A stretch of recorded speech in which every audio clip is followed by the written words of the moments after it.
It's kind of changed my focus here. Is that previously I was focusing on just making a particular company a lot better, but now I see that it may be a vehicle towards other things too. And also, I think an attitude of not really allowing or accepting incompetence and putting more responsibility with other people is also something that is kind of impressed upon me here, even though I've heard it all my life. I think the only price that may be hard to go beyond is at the point of alienating people that are close to me. I don't know if that's a line I would go beyond to achieve success, because that would be kind of against my definition of success. But I think I got a lot of good stuff out of the seminar here. Okay. Well, as far as the price I would be willing to pay to accomplish my goals, it's anything that's anything at all within the bounds of the legal, ethical, moral caveat. One of the things I've gotten here is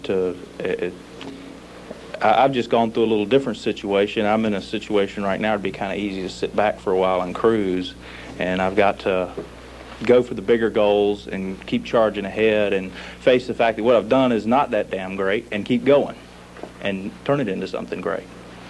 One of the easiest things to do, and I've alluded to it a few times the last 2.5 days, is that people that have attained some degree of success to sit back on their laurels and pat themselves on the back. And a difficult thing to do is to immediately refocus your energies and go on to do something else. And but I think that he's hit upon it very accurately. Yes, sir. Listening to you today, I think I've taken a lot of chances in the past, but last few years I've been playing it really safe and comfortable, and being thoroughly pissed off with myself. What you've helped me to do is realize, it's scary. I'm going to be stepping into a whole new field, and the buck's going to stop with me. And I know a lot of people, they're saying, "Oh, they're great," but it's scary for me. It's not. I'm going to do it, but it's just part of it. I'm just going to have to be scared, but go ahead and do it. Just take full responsibility for the project, and if it goes bad, take full responsibility for it. I guess that's about it. You've turned me into the Dominator. The Dominator, that's good. Okay. Yeah, Dan. I had already made a lot of decisions before I came to your seminar. I've been in the same computer business now for about 14 years. I've been in the industry now for over 25 years. And the company is either going to go in the market, or I'm going to give equity to some key employees, let them run it and walk away from it. Prior to your seminar, I had already made decisions to move into a different career in the real estate and retail market area. And I'm going back to Texas to do that and down in Mexico. So decisions had already been made. So I'm just going forward with what I have to do. I know exactly what I have to do. The mentors that you talked about, I already have those in place. And I already have the qualifications, the background that I need. I just think I need to go find the money. And I know how to do that. I can sell it. Good. I'm willing to do anything to get what I want. And that's the bottom line.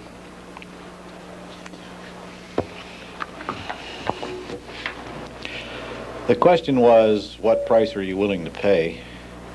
And I've been sitting here thinking, and I don't know what price I'm willing to pay, because I've already paid all the prices. You can't get any lower than where I came from. We were in a hard charging mode before we got here. We were already on fast pace and already in hyperdrive. So it's not what price I have to pay, it's just some of the things that we have to go back and get done, which used to seem rather large, now seem rather small. Basically, we're going to go home and see if we just can't make a mess out of things more, that's all. Only a bigger mess. And want to tell you, I mean, I've been in the seminar business, being in the training business. I run across a lot of people, and the people I associate with all have good things to say, and they all are real people, but the event from the last 3 days is the culmination. It is the high end. It is the point to where I've been trying to arrive in what I've been doing in the past. And I couldn't, if there's 2 words in the English language to describe the title of your seminar, I don't know how we could have done it better than quantum leap for those who are ready. And I understand that some aren't, but it just happened to hit us. Of course, we knew before we came here you were going to screw us up, so it's nothing. Thanks. All right. Well, I'm already a leg up on a lot of folks here. I'm already a family maverick, haven't had much to do with them, brothers and sisters, for probably 20 years. And my immediate family, they think I'm nuts because I do crazy things in real estate, and it's not supposed to work, but we make it work.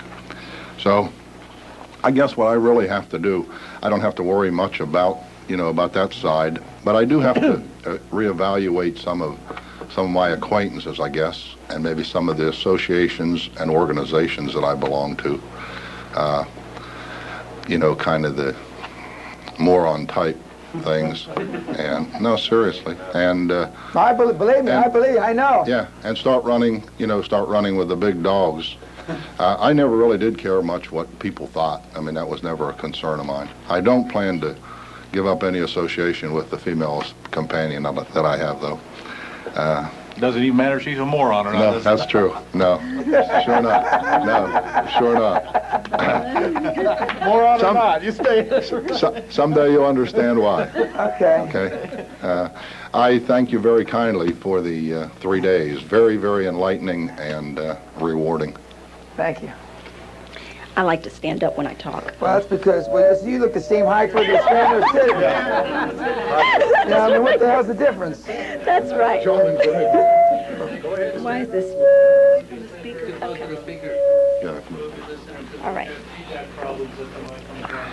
Okay. Well, in this 3-day event that I've taken part in, I have gone home with Dan to my home. I bring him with me into my sleeps and my dreams, and I haven't been able to really sleep. I haven't been able to really eat because that's not important. Eating and sleeping, so physical. But what I wanted to say is, Dan, I have already given up so much anyway. I've always known that my success was going to cost. Sometimes you don't know in detail exactly what you have to give up to get there, but I always knew where I wanted to go. So I have given up a lot. I have lost 3 grandmothers. I've taken myself away from my family, which means a lot to me, and came out to California by myself with a husband and 3 children. I think I've done a really good job with my children. They're all pretty successful. They all know their talents and their gifts from God. And but what I've learned from this seminar, it kind of put the frosting on the cake for me. I just got back from a vacation in New York, and on the flight home, something said inside, well, I hope you enjoyed your trip, because now is when the work really starts. I always knew that I was getting in the way. I never put the responsibility on anyone else but myself. I always clarified myself, or what I validated myself was through my work. My work is always valuable to me. Someone saying I've done a good job, someone saying not just Naima, but great Naima or fantastic Naima, that meant so much to me. So what I think I'm willing to give up now at this stage is a little piece of my business to allow it to grow. Seek a dream team, which has always been in my plans. I need a mentor, and I'm going to pursue a mentor maybe that's retired, that doesn't have a lot on his desk, and will have a chance to run around with me a little bit, and we'll have some fun. But anyway, I want to be I've always felt myself as being a trailblazer, and that's what I'm going to do. So I don't think I have to give up too much inside my home. I'll still keep my better half, moron or whatever, And Significant other, that's the new word. yes, so I don't think, he's never stood in my way. He's always told me I've been a Harriet Tubman, and if anyone knows who Harriet Tubman was, she was a slave who escaped, who went back into the South and rescued like over 1,000 slaves. So my husband has always referred to me as Harriet Tubman. And he's never allowed me to cry on his shoulder, no matter what job I had. It's always, Naima, you want it, okay, you've got it, and don't cry to me. So that's what I plan to do. Okay, thank you very much. Yes, Dan, I consider myself a contrarian, liking myself to a ram in a lot of ways, and if people say I can't do certain things, like in athletics, I go ahead and do it.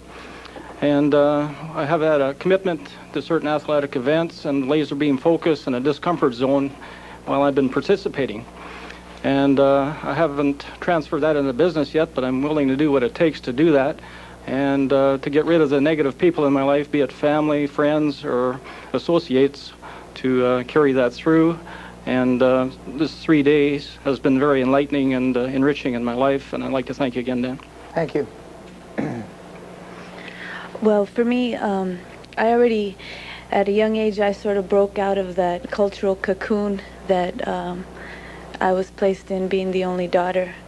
And after I did that, I made everyone else in my family very uncomfortable. But was very happy about what I did, being independent. And now I found that I'm at a level where I need to go 110%. And work that extra more, so that way I can achieve the dreams that I haven't even maybe put into the big picture yet. So I need to be focused and, continue being the one and only like I've been in my family. Thank you. Let me make a comment while it's fresh in my mind. A lot of you have already, that we've talked to you so far, said that you've been a person that has gone against conventional wisdom. You've already made your a commitment to yourself to do this and that. But what you're really saying, and the reason why you're not a high-performance person yet, does anybody know why? That's what we're looking for. Well, no. No. Your expectations are too low. Expectations for yourself are too low. I've heard 10, 12, 15 people here say that I'm willing to do this, I've always been willing to do this, I've always been da-da-da-da-da. Well, then why in God's name, then, aren't you a high-performance person? Because your expectations are in the toilet. It's all about self-esteem. It's all about feeling good about yourself. If that doesn't change, you've already, either you're all lying, or you're telling the truth and you got low expectations. There's one of the two. You can't have it both ways. On that simple note, carry on. Thank you. I married into a religious culture where you went to church often. Culture or cult? What? Culture. Oh. And you went to church often and you said, I am not worthy. I am not worthy. It occurred to me one day what I was saying. I went home and I said, I am never going to say that again, and I will not be back. I explained it to my 3 kids because they knew I would go to hell if I didn't go back. And I said, that's my decision. You do what you want. They said, thank God, Mom. We've been waiting for ages for somebody to come up with this. But the conditioning part is really important. Several years later, I'm at my mother-in-law's funeral, and I say, and I am not, I started to say it, and I went, just like that, in the middle of a funeral. So you're right about the conditioning. It'll slip up on you. This would have been in Latin, would it? That's right. What am I going to do? I know. I already said that my first event this month was to listen to Dan. I'm sorry, in October. I went home and I said, we're changing the program, but we've got to investigate. You go learn this, I'm going to go learn this, you go learn this, you go learn this. When I get home, we have a meeting scheduled on Friday with our associate who doesn't know yet that he's our customer for the practices. Between now and Friday, we will structure the transaction that will entice him to take it over. And Dan, we've done this several times. We've gone into other ventures. We've I don't like to use the word fail, but we've experienced a lot of learning at them. And you know what? So what? It just doesn't mean spit. You're right. You just got to go do more. That's exactly right, because it's all about transactions. I mean, again, Babe Ruth leading home runs, leading strikeouts. You know, he was the highest paid. He got paid more than the president, if I remember correctly, back whenever he did. Okay. Yes, ma'am. After calling my job last night and finding how many hours I get for next week, Dan already told me to quit, and Mike told me to quit, and my brother told me to quit. Next Monday, Monday coming. Day after tomorrow. Yeah, I'm going to quit. I'm going to give him a week's notice and say, screw you. Very good. And you'll feel good, especially when you tell him the screw you part.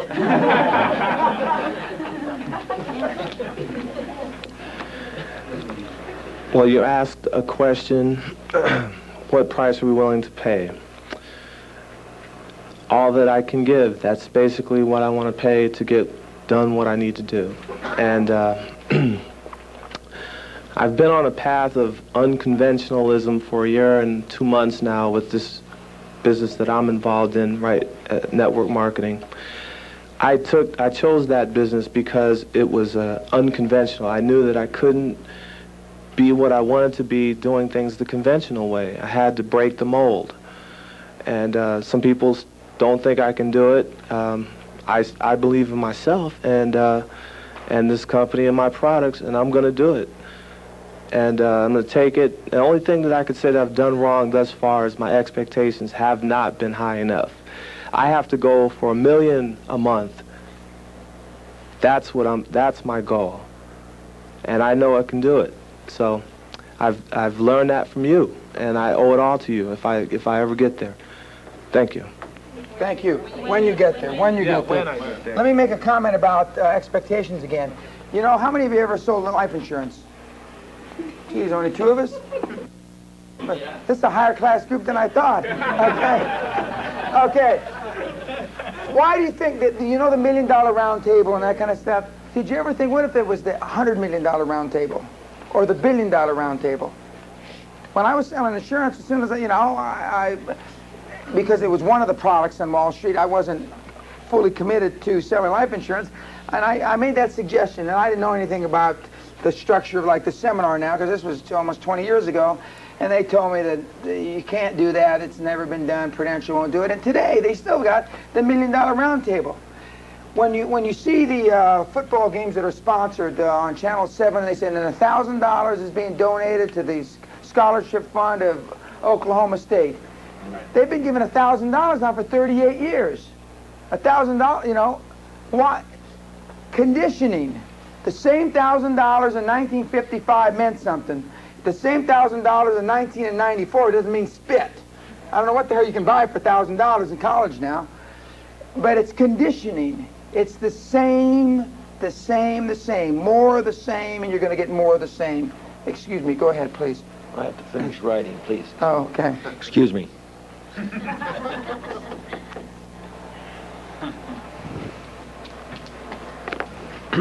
Well, I originally came here for this weekend for the benefit of my son. I thought he had to make some life choices, and I made a few myself. And while I've been here, I mean, I've already had a big dream. On my sheet, I said that in 10 years we'd like to have 1,000 stores, and I've doubled that now. Also, while I've been here, my loan came through. Everything's hawked, and I've also been appointed the training director for the company yesterday morning by the main principals in the company, as well as in my own Bay Area thing. So I'm going to read my notes every day for a long time, and I've got a good team, and it's certainly nice to have met all you wonderful people too. Thank you. Well, I fall into the category of people who has paid the price, achieved success, but by other people's measurement, not by my own, because the vehicle in which I was successful didn't give me the lifestyle, didn't allow me the lifestyle that I wanted. And I have known for a long time that I wanted to do something different because I'm not challenged and I know I'm not using all my potential. But it took me a long time to figure out what I wanted to do. And it also took me a long time to decide to go back in there and start paying that price again, because I know how hard that was. And I did not read that article that the good doctor talked about, that it's normal and healthy to change your career every 10 years. I was conditioned by my family that when you're successful in something, it's irresponsible to give it up.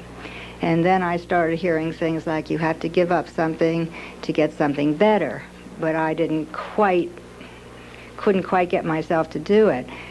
And I had made up my mind to do it when I went to that seminar, and I went there seeking information. And when I saw you, I realized that what you had to offer was the teeth and the reinforcement that the ideas that I've always felt are okay to feel, because I have achieved whatever success I achieved by the attitudes, many of the attitudes that you've had, but I didn't know it was okay to have those attitudes because I was the rebel all the time. Excuse me for interrupting. It's even less okay in society if you're a woman to have attitudes like mine. Mm-hmm. I mean, you're thought to be a rank bitch. I mean, and I use this, and Burl is a perfect example of that, because, I mean, women that are high-performance people that don't care what other people think, just think about that. Exactly. I mean, it's a dichotomy. I mean, it's not possible in today's society, and that's why there's so few high-performance women. That's right. There's just, I mean, I tell the story. There's one Fortune 500 CEO that's a woman today. In 1971 or 72, Lillian Affinito was the first Fortune 500 CEO woman, and who's a friend of mine, and she was for Singer Sewing Machine. There's still only one, 22 or 23 years later. There's still only one, and it's because it's a dichotomy. I mean, women, because of their conditioning, they've even got more goofball conditioning than men in general, because they're supposed to do this, they're supposed to do that, they're not supposed to do this, they're not supposed to do that. And so you're right. I mean, it is okay to think that way, and to put yourself in a position to, be all that you can be. I have also always felt like I was a visitor from another planet, looking in at things that made no sense to me. Unfortunately, I haven't had the good fortune to find any people like you in my life to change my association to be with. I am always the exception. I'm always the one that people are draining the energy and wanting from me, and so I have always known what I had to do, but I just, couldn't provide myself the facility to do it, and I made up my mind that I was going to go and seek whatever it was I needed, no matter where I had to go. And so I'm here, and I think it's a real tribute to you, especially because you don't have to do what you do, and nobody else at your position would do it, because they don't care enough. They have what they want. Amen. Well, I didn't do that. I didn't say that to flatter you, because I know you don't mean that. I agree. But I mean sincerely. But the other thing is, that's why I can be as candid as I am, because I don't care what the morons say. I mean, I just don't. I'm not, and I got into the business because I can do that. I can put myself in a position to give you the straight poop and the candid talk. I mean, I forget, somebody told me in San Diego, or maybe they told Ed, that the reason, they thought one of the reasons I was able to be so candid is because I didn't have to really make a living doing this. I like to make money at everything I do, And the reason, you know, before when I did it for 15, 18 years, I did it for nothing. I didn't know anybody paid me to do this. Exactly. You know, it's a mitzvah, it's a miracle. Most people who have the facility, even if they're friends of yours, and even if you are doing business with them, they don't want you to know anything because they're fearful that you might have the intelligence to do as much or more than they've already done, and then that would hurt their ego. So I've noticed that. So even among the people that I know who are successful, they're not willing to give the information because they're fearful that maybe they're not as smart as maybe they were lucky, just like you said, and maybe someone else will come along and surpass them, and that won't do You're their hanging ego around with good. the wrong big dogs then, because there's plenty of big dogs that'll share information. But there are a lot of big dogs that are selfish, insecure, and know they couldn't do it again. She's absolutely accurate, and I've alluded to that a half a dozen times in the last 3 days. There are a number of them, and I've been, you know, not blessed because I go out and find them. I mean, the ones that have helped me in my career, and I continue to go out and find them. And when I give guidance to other people, like the young kids, to go call on Jerry Buss, who was thrilled. Nobody called him in 25 years. It's unbelievable when you think about it. Well, in terms of paying the price, I realize that, and I have always realized, but now it's just more reinforced, thank you, that you pay the price now or you pay the price later. I mean, there's no getting away from it. I mean, you pay the price by either not knowing that you aren't the best you can be, knowing that you haven't accomplished all that you could, and also you know, not having the kind of money to afford you the kind of lifestyle that you want. And I've always been the kind of person that felt the last thing I want to do is, you know, be an old lady in a nursing home thinking about what I didn't do. So I'm going to thought to pay everybody to place in their mind. I'm going to suck in old my... lady or an old man in a nursing home. So I'm going to suck in my pantyhose, to coin a phrase, That's to right. adopt your phrase, and just pay the price. Very good. Thank you. Like I was going to just stand up here and blow smoke up my ass and say I was willing to do anything, but I wanted to quantify that, and so like the 7 steps you have to success, the TAPE program, I have my 7 prices to pay this month. I'm going to close my business, so I'm not going to waste time selling it. It's not worth it. I'm going to move out. I'm going to move without a forwarding address. I'm not going to let my family or my doofus friends know where I am.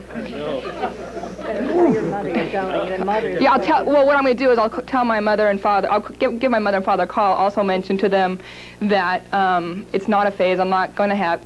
They should stop waiting for grandchildren. I don't want children, and I'm not going to have children. It's not a phase. Yeah, I thought, you know, next year. I understand. Okay, and I've already canceled all my vacations on the break.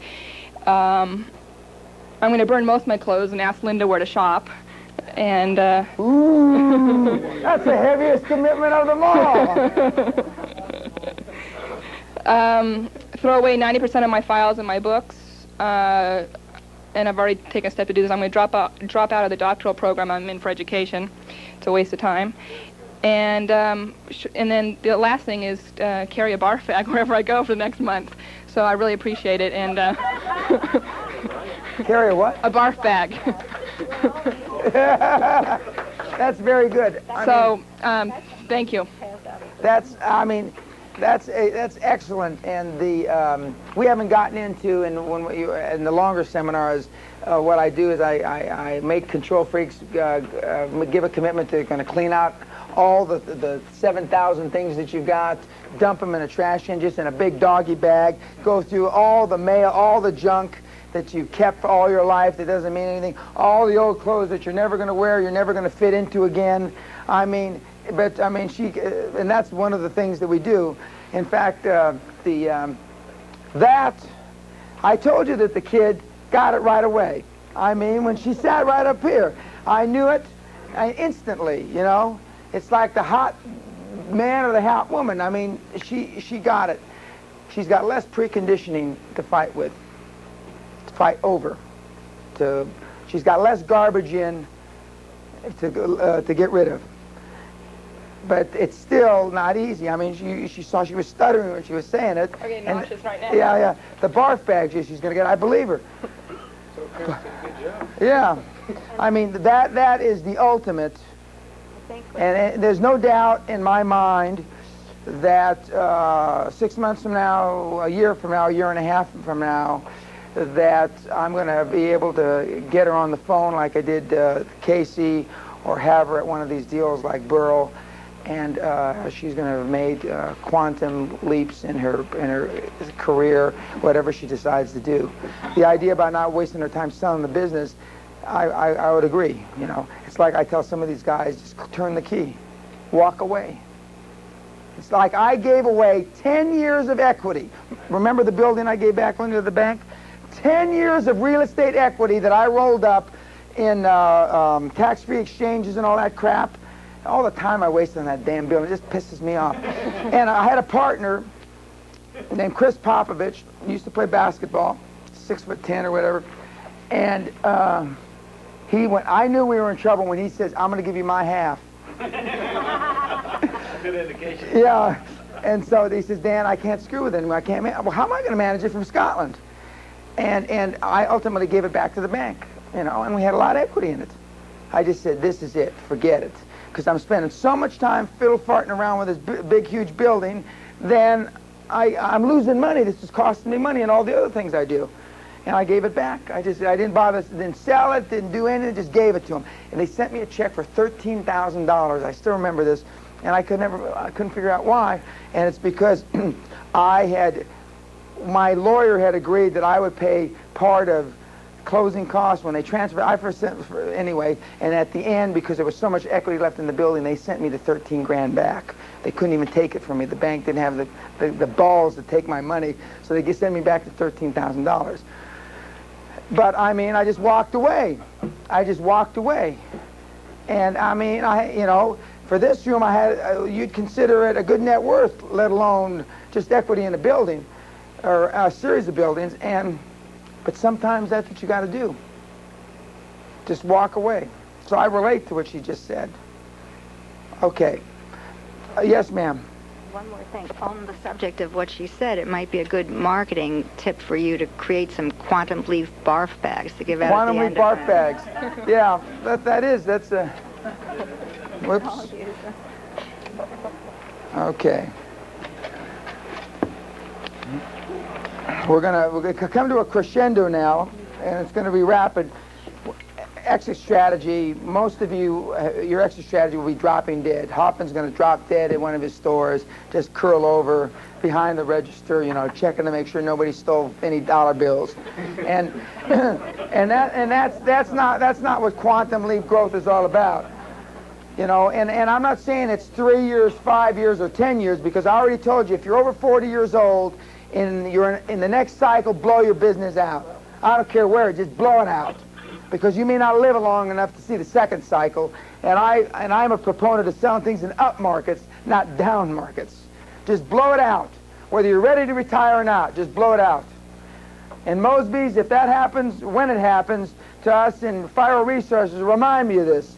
Don't let me hang on, and don't let Grubbs and Harris try to convince to hang on. Blow it out. Just blow it out.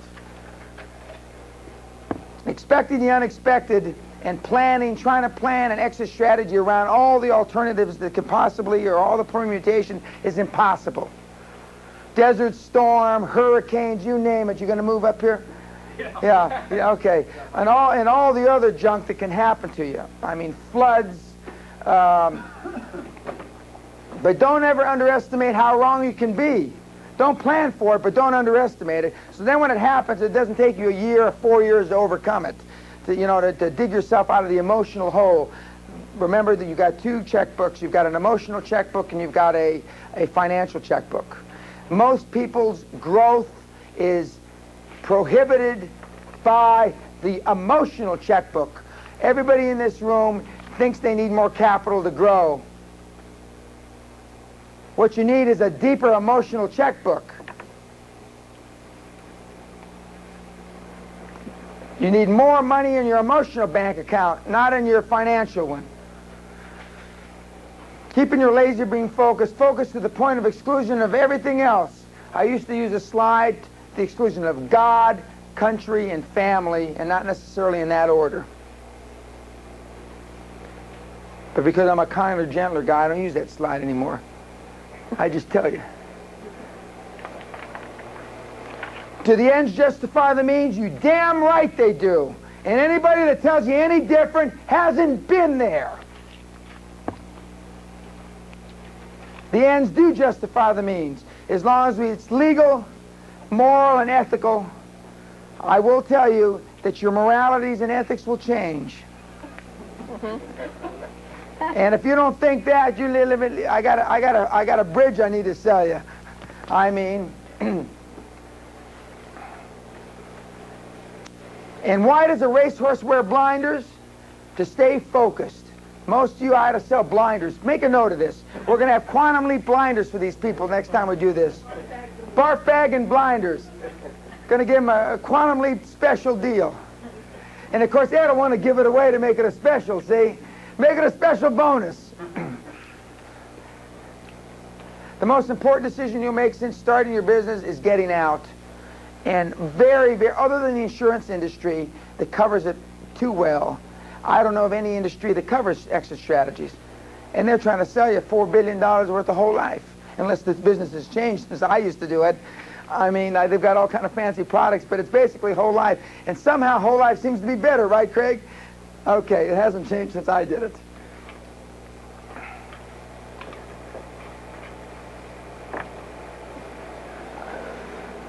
Yeah. These people writing quick, huh? We got to put a book of all the overheads and sell that. You know? Tom Peters did that. Yeah, I know he did. Well, pay yourself first. This is my favorite slide, because this is the thing I believe in the most. This is where my heart's in 100%. Most of you that are living off of your businesses that aren't public are squeezing it and paying for your water bill at your house and just squeezing it to death and trying to ride the profits on so you can live off the company. Okay, I understand that. I don't agree with it, because then when you try to sell it, then I told you already, well, if you back all these numbers that I stole over the last 25 years, the company's really made a lot of money. Well, nobody does that. But what you should do, and is mandatory, is as you grow, continue to pay yourself out of profits. Don't keep plowing them back in, because then, one, if you never get to that cycle to sell, at least you've gotten a lot of money out of the business in the meantime. And two, and more importantly, when it's time to sell, you don't have to squeeze the last damn dollar out of the business because you're already rich. I've seen more entrepreneurs, businessmen that run companies that have had to walk away or not get what they wanted out of their companies because they were asking for too much. They were trying to stretch. But if you paid yourself all the way up, you don't have to do that. Big, big point. Even after I got thrown out of Great Western, as the jurors saw, horrified as they were, Dan Pena pulled out $26 million between 1985 and 1991 to pay himself. I pulled it out, though. Damn right I did. What if I hadn't have pulled it out? Then I'd get thrown out of my ass. Then I'd really be sick. I'd have to use that barf bag. I paid myself. And I paid everybody else. I paid myself down to the guy that drove me in my car. How did you pay yourself? Bonus or? Bonus, salary increases, whatever I could think of. Or not, actually, whatever O'Melveny and Myers. And we hired some other doofus big-time compensation company, so it was all pretty and nice and legal. They used to have to remind me, well, this month you're supposed to give yourself a $60,000 raise. And I forget, well, I didn't keep track of that stuff. Well, what are you here for? Controller? Pay it to be retroactive. Do you want interest? Nah, you don't have to give me interest. You don't have to give me interest, you know. I'm a sport. You don't have to give me interest. Yeah. Well, can I take the interest then? You pay me in the interest. Pay yourself first. It gets you out of a lot of problems. It also makes it more readily or easier for you to get used to hunting with the big dogs. Because if you pound all your money like a skinflint back in the company, you got no money to hunt with the big dogs. You got no money to go around the world for 4, 5, 6 weeks playing golf with your good friend, like I'm going to do here in a few weeks. You got no money, because it's all back in the company. And if you do go public, and they throw your ass out because you're worthless, and you've hit your Peter principle 15 years ago. By the way, a lot of people don't go public because they know in their hearts they are worthless. They know the first time, if they can get a quality board together, which ain't likely, normally Merrill Lynch will do it for you, and one of the caveats, and they tell all the board members, if the investment house puts the board together for you, I'll guarantee it, within 12 months you're gone. We got to keep him on because his name's on them stores, but as soon as that, he's in history. We'll throw his miserable ass out quicker than Johnny got out of the Army. So I'd put my own board together if I was you. Craig, they'll offer to put your board for you. And if I'm on that board, Hoffman, I've got to look out for the shareholders.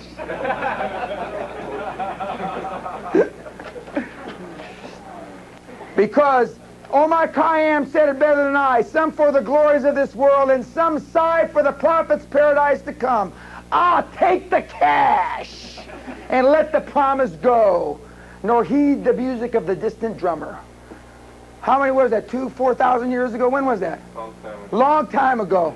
And they knew it even then. Take the cash and run like a thief in the night. I keep telling you, this stuff isn't new.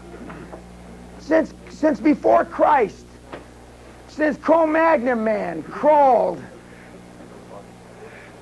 By the way, Steve Sussman, God love him, one of my top lawyers, he looks like Cro-Magnon man, looks like a throwback. Since Steve Sussman crawled over that big slimy rock.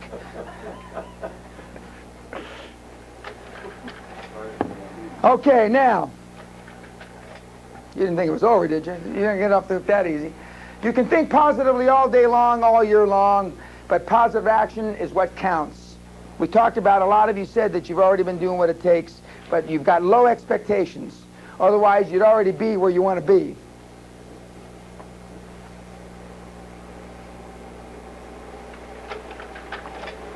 Trying harder and harder starts producing less and less. I think some of you in the audience have already been exposed to that. It's not about trying harder and harder. It's not trying like, I'll do my best. It's, I'll do what is necessary, as Winston Churchill said. I'll do what's necessary. Your doubts are not the product of accurate thinking, but habitual thinking. That crappy preconditioning that your parents gave you, and your school teachers gave you, and all your doofus friends gave you. It's habitual thinking. Because remember, just because you've never seen it, absence of evidence doesn't mean evidence of absence. I want you to get out there and get ruthless. Now this young lady, she's getting about as ruthless as she can for where she is in life. Get out there and get ruthless. I want you to be like the last 2 minutes of their last Super Bowl.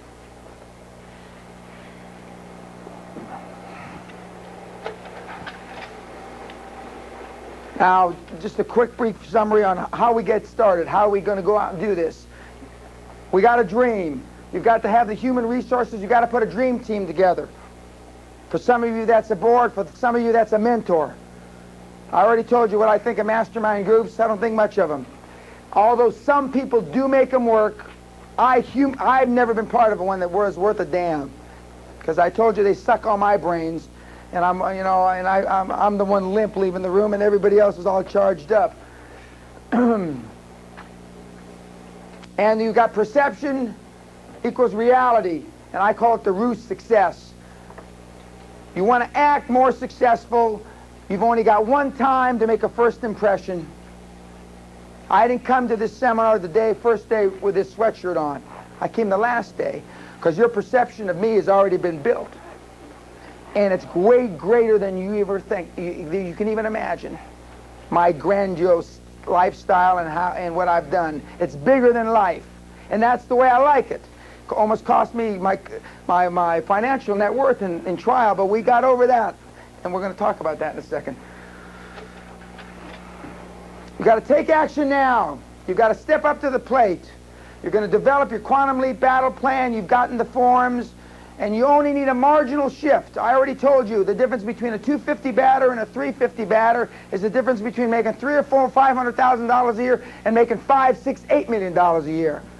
One time at bat, 10% better. That's it. There's not a man, woman, or child, and to some of you younger ladies, you're just children to me, that can't make a 10% additional effort. None.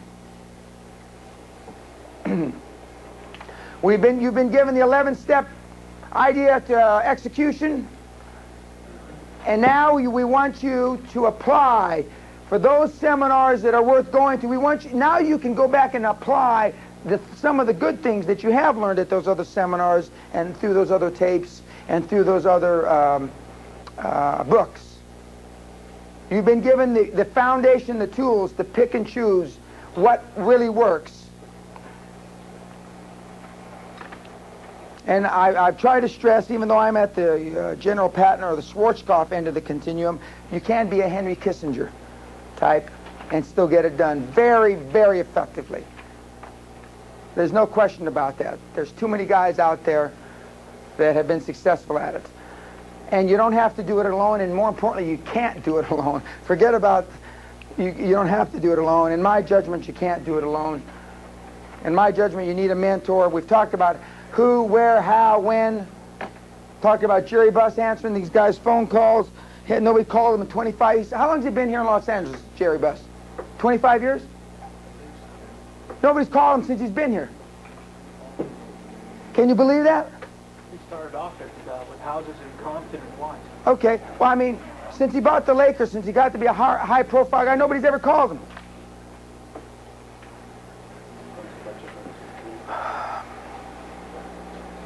How do you ask for help? One form is being here. One form is asking a mentor. Don't find time, make it, just do it. And again, like the last 2 minutes of your Super Bowl, your last Super Bowl,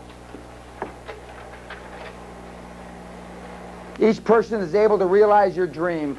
Concluding remarks, you know what my background is. It wasn't too stellar to say that I'm being kind when I say that. I got my act together. It's no panacea, and this is your wake-up call. This is your wake-up call, ladies and gentlemen. Now, could we turn the lights down a little? You put in your mind what your dream is. This was mine.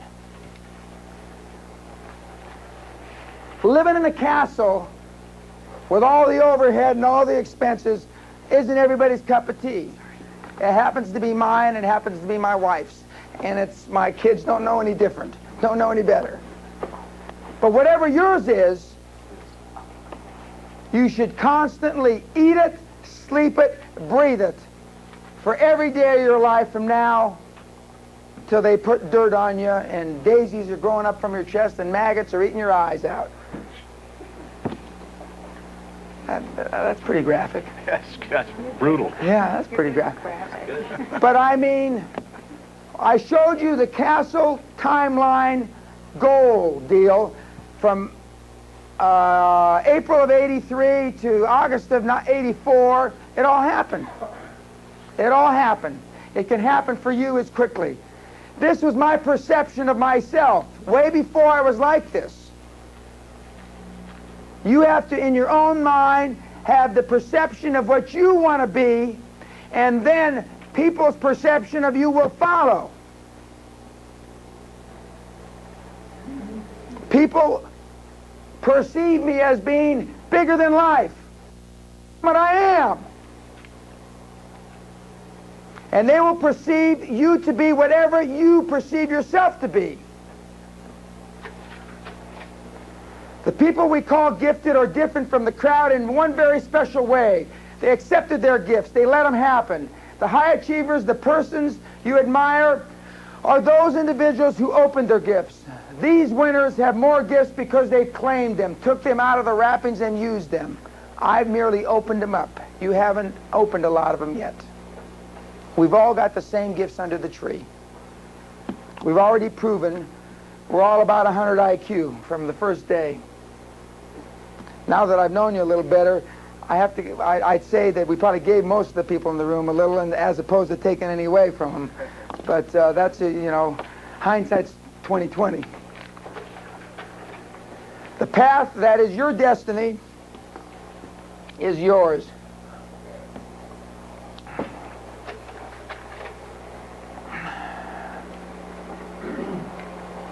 This was written to me 36 years ago, or 57, 58, 36 or 37 years ago. It's the only good advice my dad's ever given me. It's the only advice he ever gave me, probably. To my son, this was when I graduated from grammar school. Approach it, the future is yours. Approach it with honesty and ambitiously, with a will to fight for the rights of mankind. I'm always in litigation because I don't like being screwed around, and I don't like other people being screwed around.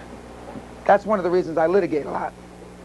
And it's a cleansing process. It separates the men from the boys. All high-performance people litigate a lot. Always balance the rights of man with the rights of society. Have faith in yourself and faith in people. Have faith in yourself. That's what self-esteem's all about. Have faith in people. Give them the opportunity. Give them the equity. Allow them to make mistakes and help them grow.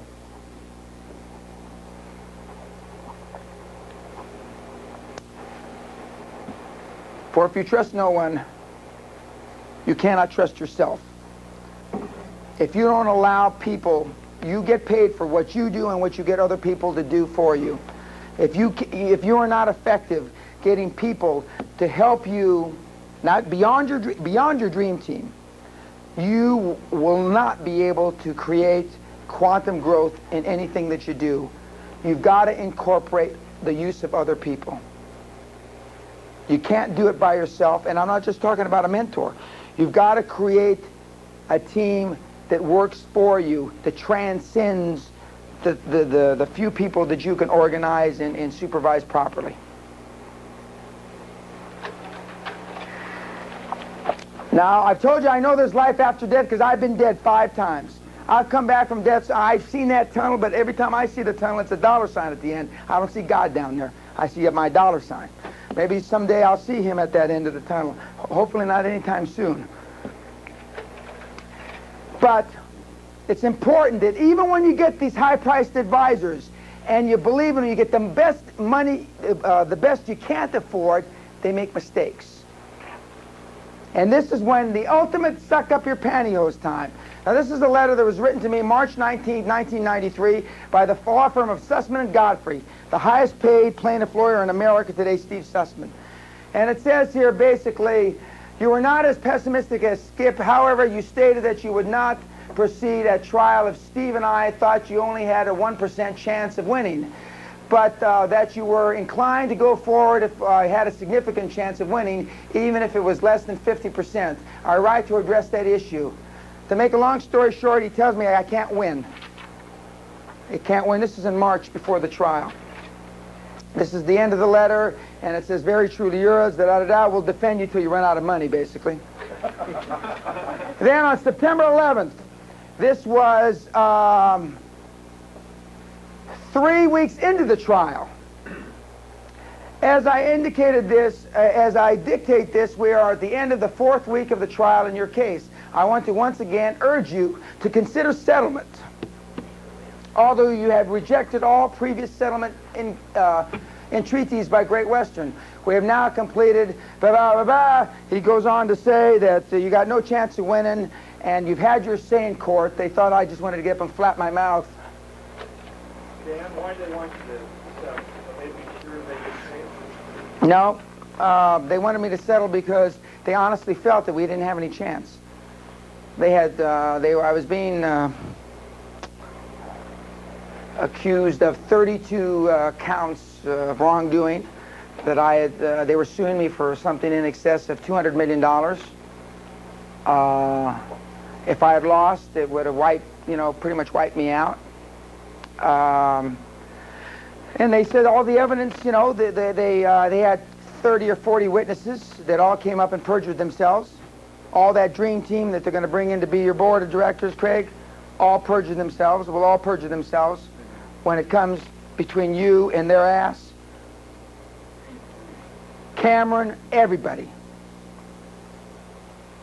And we had one witness, me. What were they offering to settle for? Nothing. They said, you pay us $1 million and go away and we won't put you in jail. What a deal. What a bargain. Yeah. Yeah, what a deal. So even when you get the very best that money can buy, which they were, they're not always right. And conventional wisdom was I was going up the river. Of course, after I won, which isn't true, I don't plan to come back to England. This is an English paper. I don't plan to come back. But, it sounds better that I did plan to come back. Life is like riding a bicycle. You don't fall off unless you stop pedaling. And that's Claude Pepper, God bless him. He was in Congress and in the Senate and governor of the state of Florida for 60 or 70 years. He had the best looking 30-year-old administrative assistant I ever saw in my life. And I mean, Claude used to, with his head flopped over, drooling on her big breast, sit there. Is it time for me to vote? God bless him. He's gone now, old Claude. Now,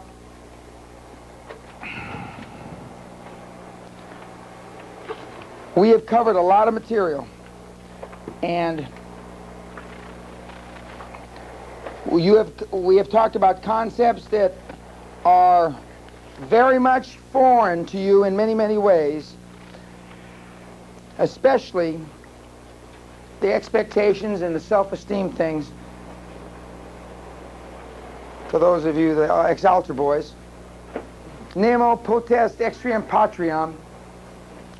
And I didn't used to have a translation underneath, but then nobody remembered their Latin very well, so I put a translation underneath. Perhaps I can help you beyond today, yesterday, and the day before. I've talked to a lot of you. We've got ongoing dialogues and discussions, and we're going to continue those dialogues. But the most important thing to me is that whether you continue to talk to me or you don't continue to talk to me, is that you put these things into application for your own self, for your family. Again, when you lose focus, you not only let yourself down, your business down, but you let your family down. And I don't think any of you want to do that. I'm open to questions on anything that we've covered, on anything other than politics, because I don't give a damn about politics. I don't know about 187 or anything else. So, Ed, do you have something? The mic? Yeah. What's happened to Great Western since you've left? Well, I helped them. I talk to them. I give them help. I still the largest shareholder, individual shareholder. So I helped them get them into South America. They're in the process. They're doing fine. I mean, they're doing well. The stock price is way down. Not so much because of me, I don't think. Maybe it is, but because of the Iraqi war and all the things that they had to deal with. I think partially they cut the dividend out when I got thrown out because I got most of the dividend, and so they decided, and they didn't understand when they cut the dividend, all the income funds that owned them sold the stock, and the stock dropped 60–70%. But just so I wouldn't get the dividend, they did away with the dividend. Short-term solution to long-term problems, but they thought that they could tie up my money and I wouldn't have money to fight the defense, and so that's why they cut the dividend now. So now if they instill the dividend, none of the institutions that believe them, they're going to keep it around. Whenever they get in trouble, they'll just cut it again. So we were a trustee stock. We were a widows and orphan stock. And so, but you know, I don't worry about that. I could use the several $1 million a year I used to get dividends, but you know, that's life. The company's doing well though. They're doing very well.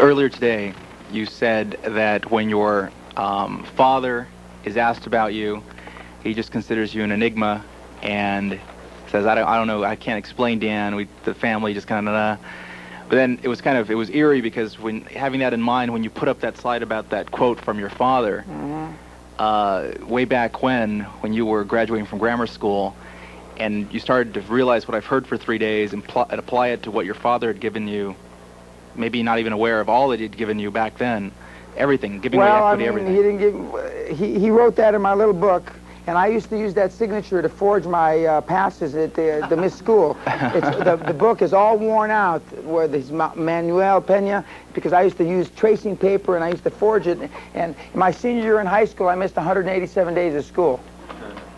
There's not many more than 187 days, but I mean, so I mean, maybe he did. I didn't realize. You know, I picked up on this when, you know, 15 years ago when I was given the Latin Business Association award as Businessman of the Year. I was trying to think of a keynote speech I was going to make, and because, you know, the Latins like the familia bullshit, and so I was trying to say, what can I say positive about my family? And I couldn't think of anything. You know, he whacked the shit out of me, broke my ribs, you know, ripped my arm out of its. I mean, that's not what they want to hear too much. My question was whether he ever makes the connection. Oh! No, I'm sorry. No, not at all. I said this at a speech, and my wife will attest to this. Remember how he sobbed? He started sobbing. I used this in the middle of the speech, and you couldn't hear. I mean, there was like 2,500 people at the Biltmore Hotel, and you could hear this old man. Sherrod, you were there. Where's Sherrod? Sherrod left. He was just sobbing because he knew he had nothing to do with it. And Dan's, he had the guilt. He had the Jewish guilt. He felt like shit, because basically he treated me like shit most of my life. But it was good, boy. All the Mexicans out there crying. It was great. I bet. I really worked, though. I can give a great speech. There's no question about that. But it worked. I mean, and he just felt bad because here, you know, he knows. Now, I think when he wrote that, 1957, his intentions were right, and what he would say if he were here today, he'd say, I did the best I could, I know that I did wrong, but I thought I was doing right, and, you know, that's what he'd say. He's told me that, you know. But he tells my kids that I was an honor student, that I was this, I was that, and that I never had to hit Dan because he was always such a good boy. And so Dan and Derek come down to my office this a couple years ago, and they tell me this. I said, that's bullshit, kids. That's not true. We're going to go down and talk to Grandpa, get it straightened out. So we went down into the Dan, and he's sitting there drinking, watching the TV, and, you know, and I said, Dad, we need to talk to you about this. And the boys just came up and told me that you said I was an honor student, and I said I was anything but that. And I said, you never hit me, and the kids want to know if that's true. And I said, I want you to tell them. Like this. He never looked up. No, it's not true.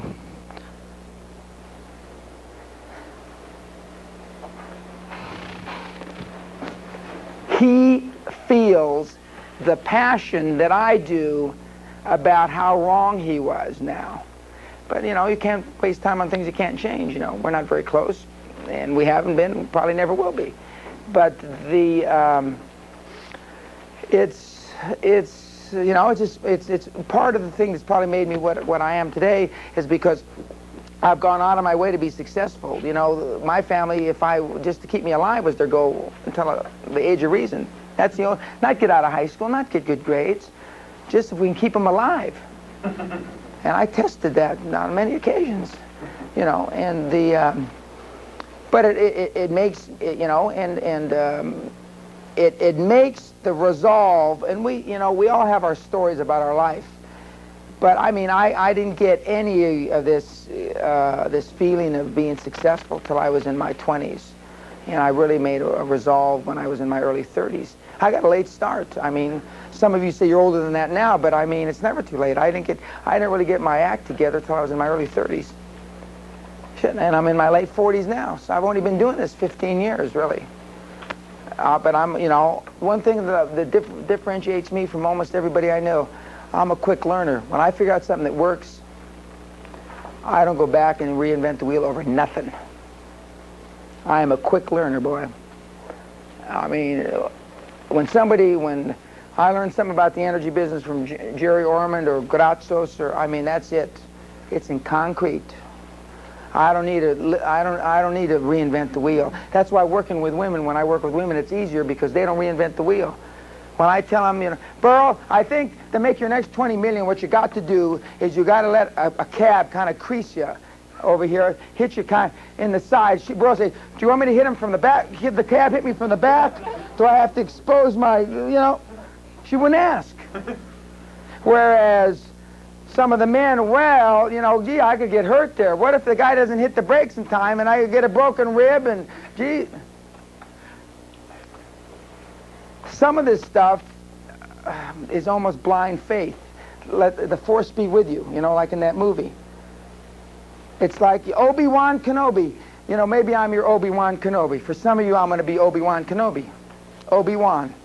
For some of you. For some of you, you'll put your tapes away and never listen to them or give them to somebody. For some of you, your notes, for some of you, that's life. When I first started doing this, you know, my ego was involved that I couldn't understand how come I can't change everybody's life. But I understand that's not possible. But what I would submit to you, if you just change a little bit, you're going to be better off in your business. You're going to leave more to your family. I mean, and that makes me feel good. I've already, only doing this 15, 18 months, I've already had a lot of success with a lot of people.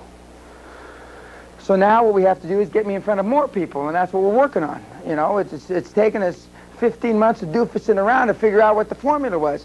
This seminar has sold for as much as 10 grand and as little as $119. Testing the market. That's a big dichotomy. That's a big spread. And the 10 grand people think they got a bargain. And some of the $119 people bitched. I'm not lying to you. You know? And what, you know, I want to you know, crush their heads. But I mean, you know, we've been told, and we're still continuing to test marketing, and you know, I'm trying to get a book written. I am going to get a book written, but I'm working on getting the right ghostwriter. And there's all kinds of. I didn't even need a product for the first year and 1 month. I had nothing to sell. Didn't have a tape, didn't have a book, didn't have squat. And then, you know, Ed kind of fell upon me like the clap. And, you know, and I was going to be more graphic and say, are we still on the camera? Oh, yeah, never mind. Okay. And so, and he's helped me a great deal in defining where I should be. But I think it's suffice it to say, I think this audience is good proof. And you have critique forms, don't they? I don't want any doofus critiques. I didn't get my question answered. It's because you didn't ask. So don't just, if you're gonna put that down, just don't bother filling anything out. And because I'm here, I'll answer them still. It's been a learning process. I tell the biggest marketing mistake I ever made, and people have heard me. I sent out 65,000 brochures, $8 brochures, with no phone number or address how to contact me. True story. I said that at the Abraham. It's a true story. And I remember one of the guys at the Abraham says, I got one of those fancy brochures. What were you trying to do?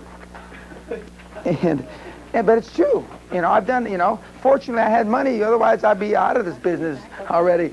But I've made all those mistakes because when I got into this business, I didn't really understand it was a business. I just thought I'd have an open forum to flap my mouth about the stuff that I believed in. And it is a business, and so we're running it more like a business now, or we are running it like a business now, not more like a business. But the name of the game is exposure, and that's what 95 is all about, is exposing these, bless you, exposing these precepts, these concepts to as many people as we can, as fast as we possibly can.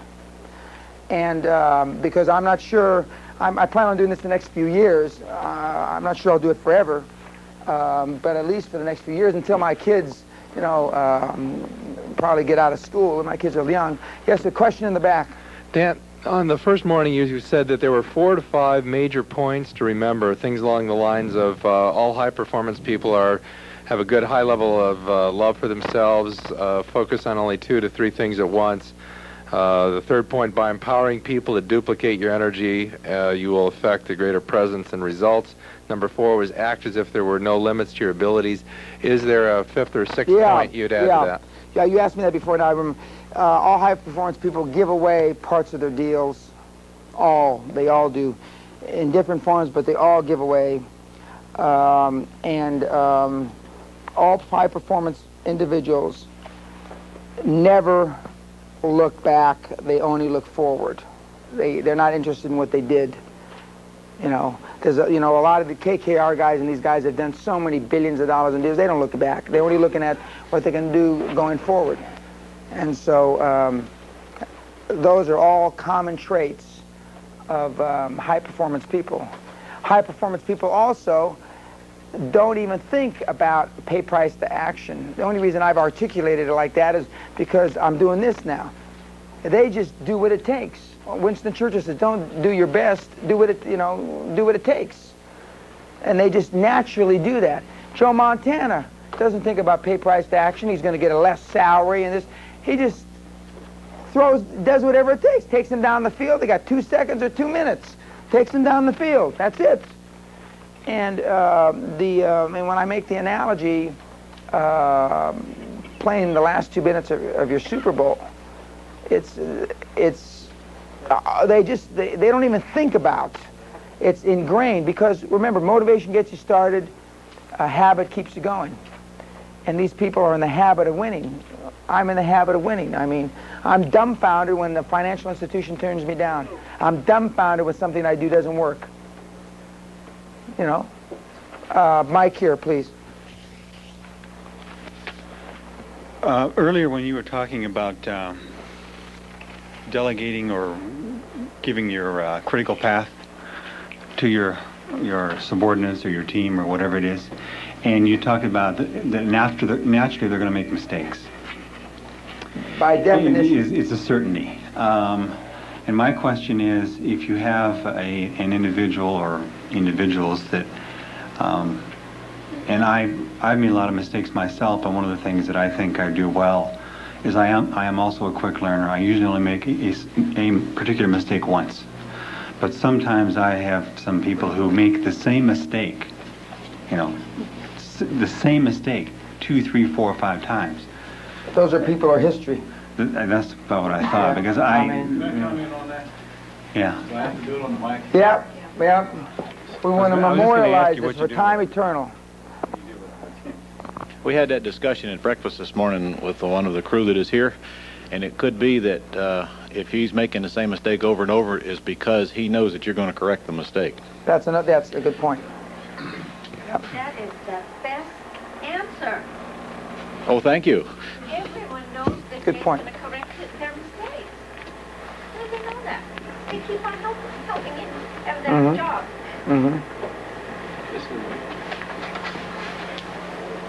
Can you go over how you get your attorney and accountants into the deals step by step? Using stealth and canny. Well, the lure of greed of money. Yeah, the big promise. And Yeah, I mean, because especially now, the accounting business and the lawyer business is extremely competitive, big time. I mean, these guys would do almost anything for business. And what you do is, when I find an attorney or a lawyer or a financial person that I want to bring into my deal, I first of all start by giving them all my business, or at least all the business that makes sense. If I'm fighting a lawsuit in Houston and I got a New York lawyer, I mean all the business that makes sense. And I bring him in and start to talk to him about giving him a piece of the deal And I'm meaning it, though. I'm not just jerking them around. I'm giving them a piece of the deal. And normally over 3 or 6 or 9 months, because it normally takes a guy that long, if he's got any clientele whatsoever, to phase himself out of certain cases. Because unlike just closing down a door, as a lawyer will get disbarred and sued for malpractice, he can't just walk out the door. If clients have any brains, and maybe clients don't have any brains anymore, you sue them for malpractice. You can't just leave. So you phase them in. That's one of the only things that I believe that it's a smart way to phase them in and tell them, okay, you're the lawyer, we're doing business. A year from now, you're going to join the firm of ABC, and you're going to own 10% of the company. And 2 things happen. Number 1, he becomes more dedicated to your needs. Number 2, it allows him to phase out. And number 3, it allows him in a proper way to re-dictate or how the billable hours are doing. Now, some of the big, huge firms will not take contingency cases. Some of the big, huge firms have an absolute policy of not taking equity in deals. O'Melveny & Myers is one of them. I mean, O'Melveny & Myers will not take a contingency or an equity position ever. But I don't use O'Melveny for that. Whereas Sussman & Guthrie, which is one of the finest litigating firms in the country, will. They'll take equity. In fact, I was going to get the Penthouse in London as part of a settlement with Great Western. They were going to take 40% of the Penthouse. This is when we were negotiating a possible contingency. As it turned out, I just paid them the money, and I didn't do a contingency fee. But they were going to take 40%. The 2 senior partners said, okay, well, as long as we can use it when we're in London, that's part of the fee. And originally, I mean, the junior partners of the law firm told me that was impossible. But when Steve Sussman likes London, Neil Manny likes London, their doofus wives like. We got to put a nice big 3-story, 6-bedroom penthouse. That'd be great. Now, you can't give them a fishing house on a lake in Waco, Texas. They'd be less interested. I mean, in fact, I don't think they'd be. But maybe a partner in a fairly big regional firm in Waco, Texas, would be interested. And I'm sure, but you can. For any firms that's got like 10 to 100 lawyers in it, you'll be able to bring them into deals. 10 to 100 lawyers, off the top of my head. Accounting firms, some regional, well, by GAAP rules, can't take equity in deals. Accountants can't take, because then their opinions are not tarnished, whatever, invalid. Who can't? Accountants can't equity. They're not supposed to take equity in deals. Do. I know, but see, those aren't the big 6 accounting firms, and their numbers are by definition, by GAAP, general accepted accounting procedures, shouldn't be accepted. If the other side knew that they had equity in the deal, by definition, the numbers are invalid.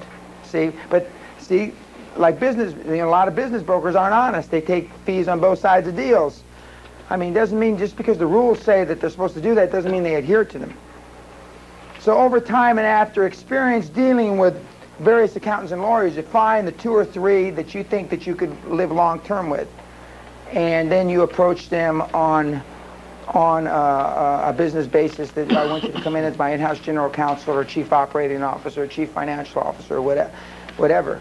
Most medium-sized businesses are poorly represented in the chief financial officer area. And companies $0 to $50 million, and I'm talking about revenue now, are normally always poorly represented. I mean, they don't have any experience, and that's why they have poor banking relations. They don't have adequate lines of credit. They're not. If they are factoring receivables, they're factoring them in a piss poor way, and because they got some guy, and that was internal, who was the bookkeeper, that they rose or pushed up the line and promoted him way beyond his level of expertise. You know, the famous Peter Principle. Why did you decide to get into oil? You were just looking for a deal, and No, I was with a Wall Street firm, Bear Stearns. I saw the first oil embargo in 1973, and when the '79 oil embargo hit, I saw a lot of idiots become instantly worth $20, $50, $100 million. Oil went from $2.40 a barrel to $14 a barrel. I mean, it was obvious to me that this was an industry I had to be in. In my judgment, the large oil companies were at that time the most poorly manage companies in commerce in America. And they just, I mean, Jerry can tell better stories than I can, but I mean, there were fortunes made on the mistakes of major oil companies. I mean, and so I thought that there was chaos. I didn't know anything about the oil business. I had one oil client. One whole big oil client. That was it. That's enough for me. J.R. Ewing was always my hero. Yep. Well, they used to call me the J.R. of London. There's a lot of newspaper articles that referred to me as a J.R. And they didn't do it in the negative sense that because I was doing things that were disreputable. They did it because the guy always made it happen. J.R. always, you never think, J.R. never failed, did he? And I was a J.R. of London, boy. And and I did for you know, for a lot of years. I mean, everything I touched turned to gold. I mean, for a lot of years, for almost 10 straight, 10 years. So oil's, it's down now, right? It's at the low end of its... No, it's way back. It's up again. It's up about 40%. Yeah, there's not as much chaos in the energy industry as there once was. Now, there's chaos in different countries in the energy industry. South America, there's a lot of chaos. Russia, China, there's a lot of chaos. But I'm not interested. I want to do something I want to do something different. I'm not interested in doing something. I already know I know how to build an energy company. I know how to do that. I know how to build any company, so I want to do something different. And so that's why I've had many opportunities to get back in the energy business, but I'm not interested. I'm just not. I can make as much money, if not more. Plus, to the extent that I help Great Western prosper, you know, I still have all those many millions of shares of the stock that I can help direct its destiny, because I talk to the CEO all the time and give him guidance. And so, at least so far, he's listening. We'll see what happens. Was he one of your team? No, he was one of the team that tried to cut my head off. He was always trying to cut my head off, and I was always successful in battering him down. He had a couple of the board meetings. He called for boardroom votes, but I always battered him down. But then the Kuwaitis brought in a chairman who was slicker than him. I don't know if he was slicker than me. I don't know if you could say Howard was slicker than me, but he ultimately replaced me. Because when a company that owns 40% of the company in a public company decides it's time for you to go, it's time for you to go. There's no choice. You have no choice. And but they didn't want to pay me. After I left, 2 weeks later, they said, well, we decided we're not going to give you that big golden parachute that we owe you. And I slapped the suit on them immediately. And the other thing about suits, you know these people that write letters, well, if we don't hear from you in 2 weeks, you slap their ass with a suit instantly. You don't screw around. Just like we did to that doofus piece of shit just recently. Yeah, I mean, because you know how many people get letters from lawyers that we're going to sue you and they don't get sued? I kick them right where it hurts instantly. You don't get a letter, we're going to sue you from me. You get a lawsuit. And then, well, oh, we didn't mean that. And the plaintiff always has the best run, by the way. It's always better to sue than be sued. The reason the plaintiff in a jury trial gets 2 cracks at the jury, the plaintiff gets up and has their closing arguments, then the doofus defense gets up and does it, and the plaintiff gets up again. You got 2 cracks. And if you got a lawyer that's worth his salt, in fact, I was going to give the closing arguments in my big trial, then the judge told me I couldn't. She wasn't sure it was in the Constitution or something. To Texas or something crap. I was going to give my own closing arguments. I'm as good as my lawyers, not better. So you always sue. Don't wait. So if somebody sends you a letter, whap them. You get them over the head. Yeah, you just whack it to them right quick. Because, I mean, plaintiff has always got the advantage. It's got the advantage in filing and all the other junk. Venue. Yeah, venue. I mean, that's exactly right. Venue, I mean... That's right. I mean, because to me, litigation is a business tool. That's all it is. It's a business tool to make people honor contracts. Because I tell people right up front, I'll sue you quicker than you went to potty this morning when you got out of bed. I mean, if you don't honor your contract with me, I don't like to get jerked around. I spent a couple $300,000 on a lawsuit over a $10 trophy that my wife won on a marathon race. Seems like a century ago. But I had Judge Wapner, the TV judge. He was our judge. And I mean, I've sued over Great Danes. I've sued over boundary lines. I've sued over a lot of different things because it's important to me. I don't like to get jerked around. I don't like to get screwed around. I just don't. I mean, I won't. And this is before I had any money. I made that lawsuit long before I had any serious money. I didn't develop these character traits just when I got rich. I mean, I've had them. That's why you're rich. That's exactly right. That's exactly right. And most people, we've been conditioned. We're afraid of litigation. We don't want to, you know, lawyers. Whenever I go to Virginia Country Club, Hoffman's not here now, he says, I hope to God, Dan, that Virginia Country Club never gets a copy of this. Because he says, but whenever I go to Virginia, every table in the grill, they're complaining about lawyers. Every single day, it just gripes me. Because, you know, lawyers this, lawyers that. Lawyers are a tool to be used effectively in running a business. It's that simple.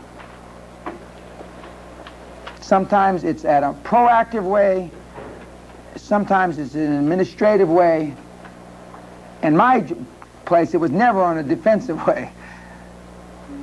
I mean, and I've been in so many, I know the law pretty well. I mean, when you've been in court as many times as I have, like when Raul signed that, I couldn't believe Raul, the group of four of the guys that I'm working with, they signed some letter of intent on something, and one of them brought it by to me to look at, and I looked at it and I said, was Raul there? He's the Harvard lawyer, the young kid that was here. I said, he was there and you signed this thing?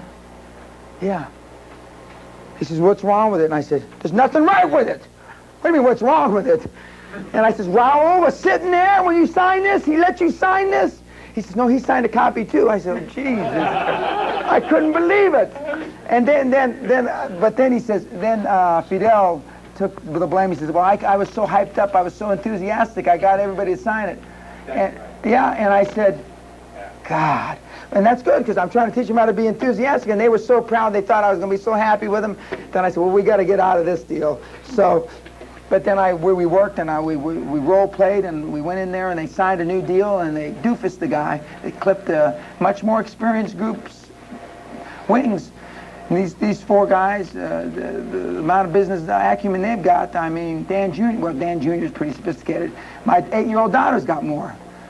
But using it positively, it's just another tool. Dan, I wanted to ask you, who was your mentor before you became wealthy?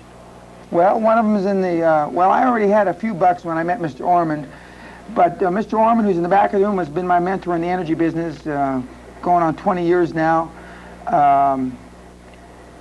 Costa Grazos, who I told you about, who was my general business mentor from Onassa Shipping Lines, and Jim Newman, get your head out, screwed on straight mentor.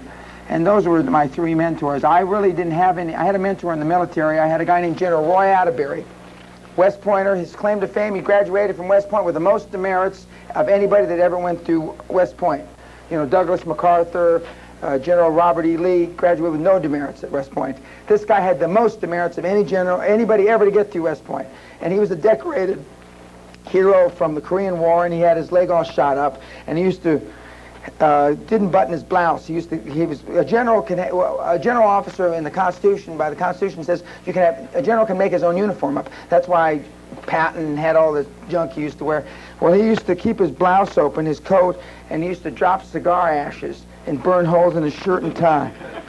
And old Roy, Pena, where's Pena? Where's Pena? And he was a good guy, even though he was a slob. He was a good guy, and he's one of the reasons I wanted to stay in the Army, be a career officer. But, so he was kind of a mentor for me, and he helped me and said, Pena, keep your name Pena. We don't like Mexicans. He's from Texas. Mexicans, Army, we got too many Mexican officers as it is. How many we got, general officers? None. We got too many, like I said, none. He was from, I forget, someplace in Texas. He was a funny guy. But he helped. I had a mentor in school, Dr. Jim Bennett, who unfortunately couldn't make it because he was at some other conference.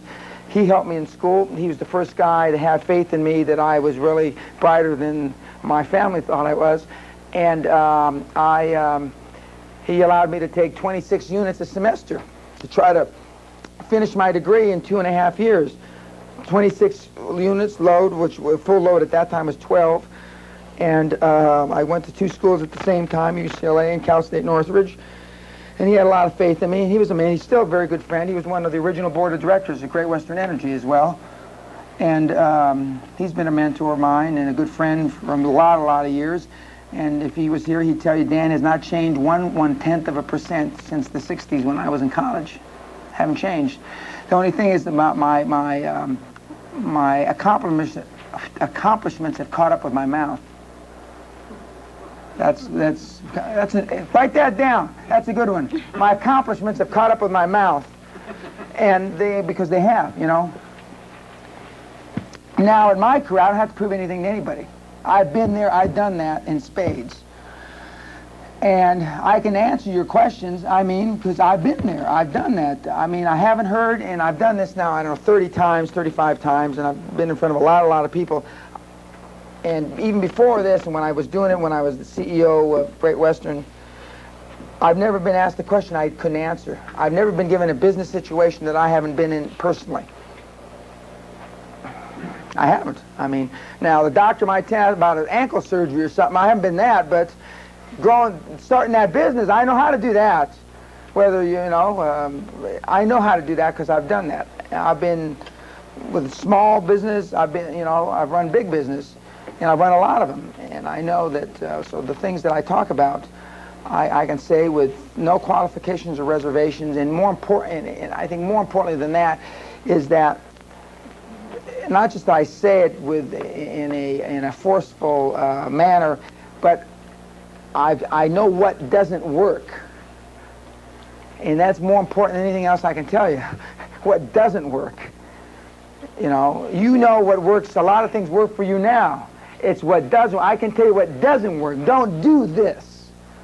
I mean, because I've done that, or I've had friends that do it, done it that way, or Grazos told me, and one person once asked me at a seminar a few months ago, well, just because Grazos said so, I mean, did you ever try it yourself? I go, nope. Well, why? Well, when the CEO of one of the largest companies in the world tells me that he tried this several times and it didn't work, and it cost them $25 million or whatever, I just don't need to experience that. I mean, I think I'm smart, but I don't think, Arionassus and Costa Grazos were pretty smart. They built a pretty big organization. And I just, I don't have to, my ego's not that big that I need to try to say, well, I did something that Arionassus failed at. I mean, because likelihood is that I'll fail too. So, I mean, I just don't need to go through that learning curve.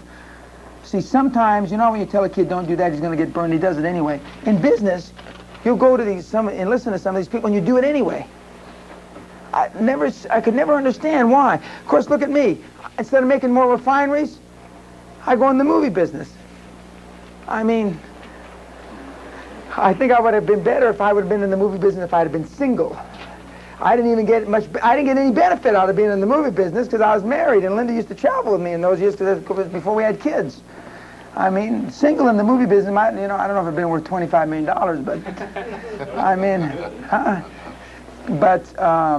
so I mean that's the benefit, and the things that you find yourself struggling with, hard to do, they're the same things all the audiences struggle with. We've been raised to have low expectations of ourselves, it's like we want our kids to go to a good school, at least the way, I wasn't raised this way because I wasn't expected to go to any school, but then after that, especially in the minorities, after they go to the good school, and I'm not saying that education is mandatory, then there's no focus or no plan to get rich after going to a good school. They just leave it at that. You went to a good school. Well, what's the use of going to a good school if you're not going to do something with it? Unless if you're going to teach. I tried teaching 1 year and I couldn't take it because I got so frustrated with this youth of America. They were all going in the toilet. Yes, ma'am. How many hours did you, when you first forgot your mentor that you spent time with. About how many hours? Jerry, how many hours a week or a month or did we used to spend when you were teaching me the Albans? Excuse me. Considerable. Yeah, I spent a lot of time with him. We used to have lunch all the time, play golf all the time. I used to... It wasn't unusual to work 12, 14 hours a day. Yeah, yeah, and and I was coming... It was more than that. Yeah, I used to fly to Dallas when his corporate headquarters was in Dallas and spend time with him, and to a lesser extent, then his youngest son, Ron, used to spend time with me, and because his father, and rightfully so, set him on this track, and it was the Wall Street track, NBA Wall Street track, and that's the track I came from. So I used to spend time. I remember being in Dallas with Linda having breakfast with young Ron and come over. I'm thinking of making this change, and I'm doing this, and Dad says I should finish my MBA at UCLA, and I said, your dad's right, and for him it was right. It was right, and he's doing very well. He's at Oppenheimer. I sat on next to him about a year ago on a plane, and I looked over, I said, God, that looks like Ronnie Orman, but he looks tired. And he said, yeah. And I said, he says, Dan, is that you? I says, yeah. He said, yeah, this is my third trip in 5 days, New York to L.A. I said, well, I've been that. I know how to do that. I said, you know, what you got to do is you got to have a couple drinks, go to sleep or whatever. And yeah, so we spent a lot of time together. And have you ever met Estee Lauder? No. No? No, I haven't. I haven't. In the back of the room. Dan, how did you buck the mafia?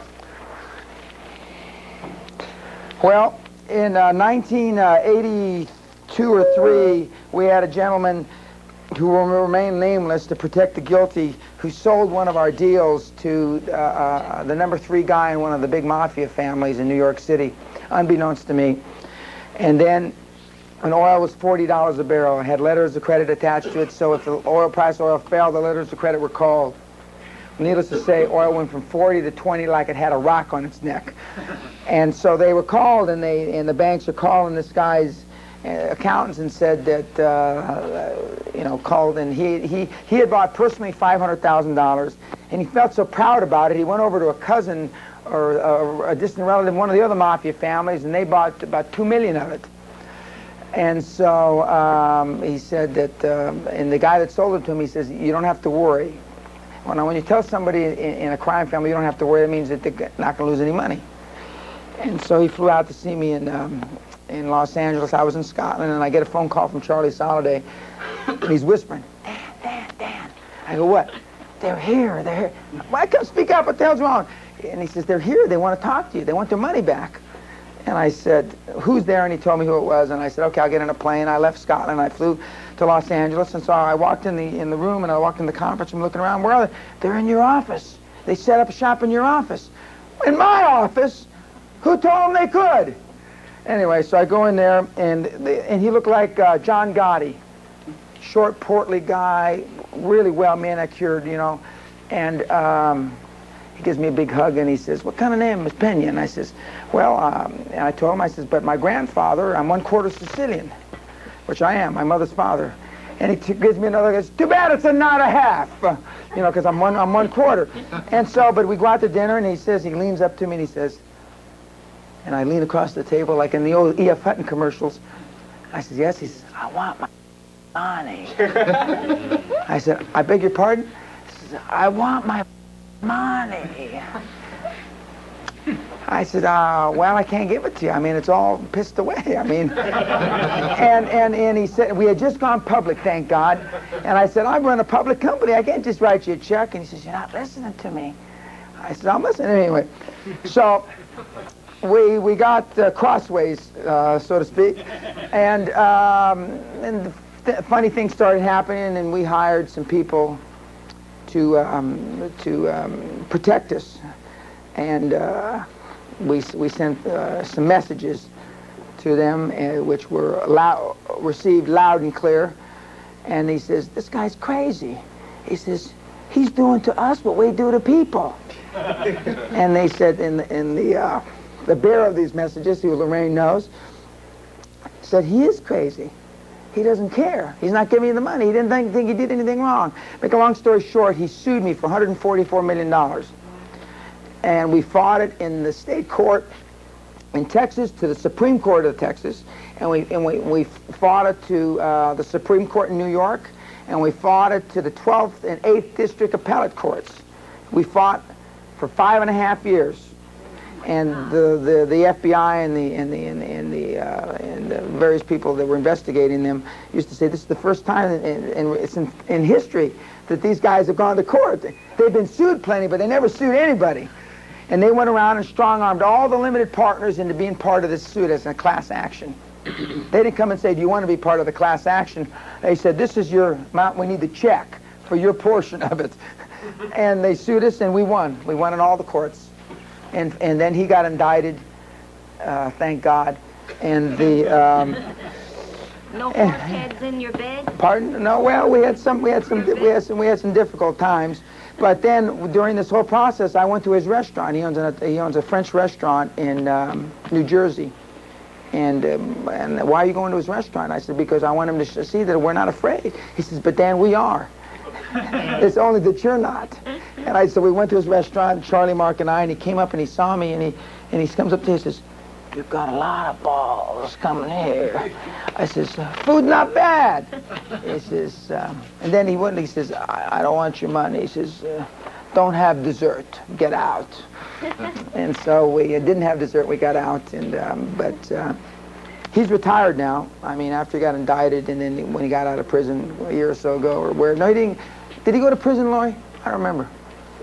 Yeah, he went to prison, yeah. Yeah, but that's how we did. But see, like I told you, at one time I would have taken a bullet for the company. Almost did. But because at that time, the pay price to action, I would have done anything. When I said anything, I meant anything. But, you know, we wiggled off that hook. But now and I've broken unions. I built a refinery in Lake Charles, Louisiana, non-union. And I mean, gun battles with mercenaries and all kinds of junk like that. And so when I go into these companies and say, we got a union problem, you know, where we were in the coal business was called Harlan County, Kentucky. It's called Blood County. That's where the unions got broke. I come in, they say we got union problems. I mean, I know how to deal with unions. I mean, so I know how to deal with organized crime. I mean, I've been under a probe by the federal probe by the state attorney, U.S. attorney, because some people we had done business with got indicted in South Carolina. And is that where Strom Thurmond's from? Yeah. Yeah, Strom. And I mean, the guy that represented Ollie North, Brendan Sullivan, was my lawyer, my criminal lawyer.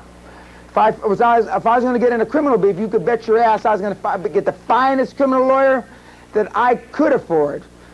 And, you know, I was forced, we paid a lot of money, and the shareholders paid a lot of money, but the shareholders used to say, you know, Dan lives and dies by the sword. If we ride the hill up with him, we got to ride the hill down with him.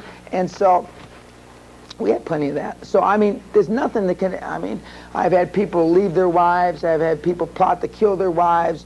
I mean, the other side. I mean, there's nothing in business or life that I haven't experienced growing these businesses. Nothing. Absolutely nothing. I've had, you know, partners die, top employees die, God forbid we've had children die. I mean, I've seen all this. I've seen all this. And so, to the extent, some of it I wish I hadn't seen, but I have. I've dealt with the Vatican. The Vatican screwed me, and the only business deal I ever did with the Vatican, Costa Grazos, I think I've told this story to some of you, told me, he says, you got to get the $250,000 up front from the Vatican because they'll stiff you. You know, Catholic altar boy, I couldn't fathom that. And they stuck it, man, they stuck it up my backside. I mean, and I wound up having to put up the $250. I was in a joint venture with Imelda Marcos, Mobil Oil, Onassa Shipping Lines, the Vatican, and myself. And I put up the $250 for the Vatican because I didn't even check the letters of credit. I just assumed it would be there. I was dealing with Cardinal the guy that got in all the trouble for the Italian bank thing. Manchinko, whatever that guy's name. You know, I learn now, I mean, unless Christ, and he better be able to prove it to me he's Christ. You know, if Christ came down through the ceiling here with a halo and the thorns, he better have ID. You know what I mean? He better have ID. Otherwise, I mean, he better just have ID, because. But I mean, you know, even big banks, Citibank has, you know, stuck it up me. Of course, Citibank would say I've stuck it up them more than they stuck it up me, but the dealt with all these foreign countries, all these foreign governments, and always come out on top. So I got a lot, I mean, that's a wealth of experience. That's why people want to be my partner. That's the only reason that anybody should want to give me any equity in anything, and then I give it to you, I earn it. But I mean, these other guys, you heard me screaming, there's this lady that's a business development coach that is running around sending all these pamphlets out. Kellyanne, my 8-year-old daughter's got more experience than she does. And everybody's got a right to make a living, but I mean, and I think when you're talking about growing businesses, because what if see, I'm going to be wrong. These people are going to be wrong more than I am. It's not fair to the people that put up the money. It just isn't. I mean, you deserve the best you can get. Now, you happen to get this inexpensively because we're testing a new price market. This isn't obviously the $10,000 deal. But I mean, it's essentially the same, you know, much of the same information. I mean, maybe 40 or 50% of what you covered here is in my $15,000 seminar. But you've got the nuts and bolts, and you have the tools, and there's no excuse come Monday why you can't be a different business person. So I used to say businessman. See, look at how 90s I'm getting. Yeah, yeah. And there's no reason, because you've got those tools. Jerry Orman, I mean, who's been in business a lot longer than I have, since a long time ago. I mean, if somebody like Jerry was doing these kind of seminars, he'd be worth listening to. You'd garner so much, glean so much experience. It would be tremendous for you. But I mean, guys like Jerry aren't running around doing this. At least I haven't met anybody. If anybody in this room knows of anybody that's doing this, that has experience, that's anywhere near mine, let me know. I mean, they're just not. Yes, sir. I think first or second day you were talking about interviewing people. When you hire them, you ask them questions like, are you gay, you got AIDS, and stuff like that. Yeah, I ask all those. Have you ever been sued for that? No. No, I have. One time I got sued by a woman. Remember Maida Sarah, Linda? That girl that said that she got raped on the hood of our car out in front of, and the guy that supposedly raped her was here a little ago. There was no rape that went on, but I got sued. The only sexual harassment I've been sued, I've had 3 employees that said they got raped, not by me, but by employees, but they sued me because I made the environment conducive to rape or some shit. Yeah, which I didn't, we beat those. I mean, those were easily, they just wanted to be paid off. But those are the only 3 type sexual harassment suits I've ever been involved. So when you're asking these questions, I mean, what do people do? I mean... You know what they say? Yes, I am gay. No, I'm not. No, I'm HIV positive, negative. That's how they answer. I've never had anybody say, I don't have to answer that. Don't let the door hit you in the ass on the way out then, youngster. Okay. You say you ask religion. Does that... No, well, no. If we come in with a Buddhist that can't work, first of all, you shouldn't be coming to interview with anybody in my organization. You come in dressed like that. And it's not that we're against them, but I mean, that's not how we dress. You know what I mean? Or you come in like that crazy stuff. Who's the convicted killer the King? No. Who's the fight promoter that's a convicted murderer, the black guy? Don Tyson. Yeah. No, Don King's a convicted murderer. Yeah. You come in dressed like when he wears all that crap, that he wears with his hair. I mean, you ain't going to get the job. I don't care if you're the most qualified guy that walks the face of the earth. You're just not getting the job. You don't fit in the mold. I can't see you sitting in my living room with hair that goes up like this and all that African garb on. I mean, that ain't going to do it. And it's not that I'm bigoted or biased. It's just... I'm not gonna be flying from here to London with you, sitting in first class. It just ain't gonna happen. Just as if you come with a sombrero and a serape and the shit, tacos, that ain't gonna happen. You ain't gonna be working for me, What do you think of Don King's business practices? I think that they're probably corrupt. Yep. I think so. I think that does whatever it takes. Yeah, he does whatever it takes, but I mean, he steps over, you know, he steps over the line. I mean, pardon? Yep, I met him at the Tyson, the first or second fight that Tyson had at the Caesar's Palace. Yeah, I have met him. Yeah, and I'm trying to think who Tyson knocked out in the second round, that big guy. Michael Spinks? No, before that. Yeah. No. I know Larry Holmes, too, but he's a nice man. Larry's a nice guy. I hope he doesn't get hurt in this next fight. Somebody, Ruben? Mark and I were asking before, all the people you mentioned, sorry. Of all the people you mentioned before in terms of high-performance people and people who make money, and you were asked a question about Don King, but we were wondering what's your opinion of Steve Wynn and... You mean the guy, the gambling? The gambling guy? Yeah.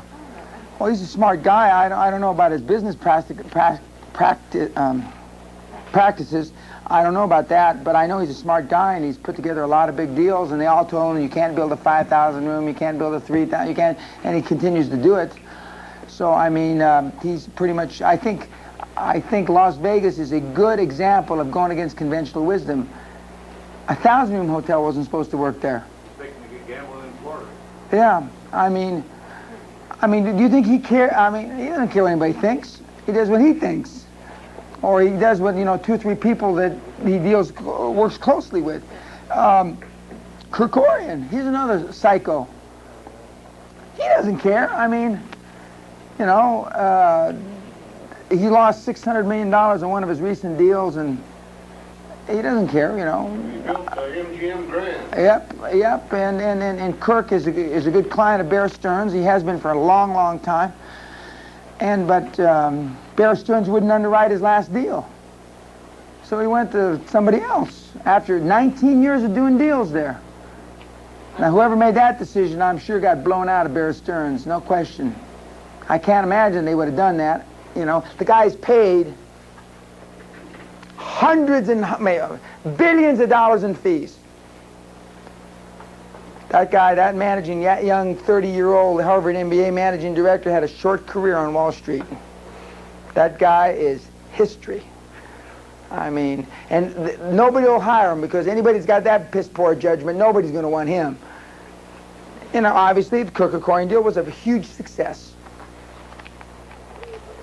But he did not do the deal just because Bear Stearns told him not to. He went someplace else and did it very successfully. Are there very many spiritual-minded men?